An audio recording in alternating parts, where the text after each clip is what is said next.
এ যেন ঈশ্বরের আশীর্বাদ।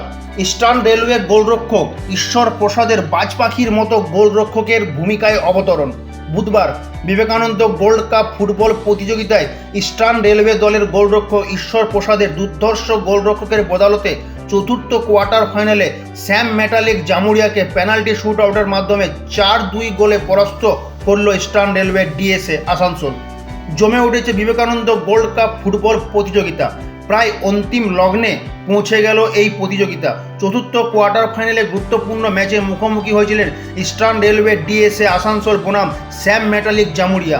খেলার নির্ধারিত সময়ে কোনো দলই গোল করে উঠতে পারলেন না। পরে পেনাল্টি শুট আউটের মাধ্যমে খেলার ফলাফল নির্ধারিত হয়, আর ঠিক সেখানেই বাজিমাত করল ইস্টার্ন রেলওয়ে আসানসোল। প্রত্যেক দিনের মতো বুধবার মাঠে দর্শকদের ভিড় ছিল চোখে পড়ার মতো। খেলায় জাজের ভূমিকায় ছিলেন আসানসোল রেফারি অ্যাসোসিয়েশনের জাজেরা। কোয়ার্টার ফাইনালের মতো গুরুত্বপূর্ণ ম্যাচে মাঠ কাঁপানো গোলরক্ষকের ভূমিকায় দেখা যায় ইস্টার্ন রেলওয়ের গোলরক্ষক ঈশ্বর প্রসাদকে। তার অনবদ্য গোল কিপিংয়ের জন্যই ম্যাচের সেরা নির্বাচিত করা হয়।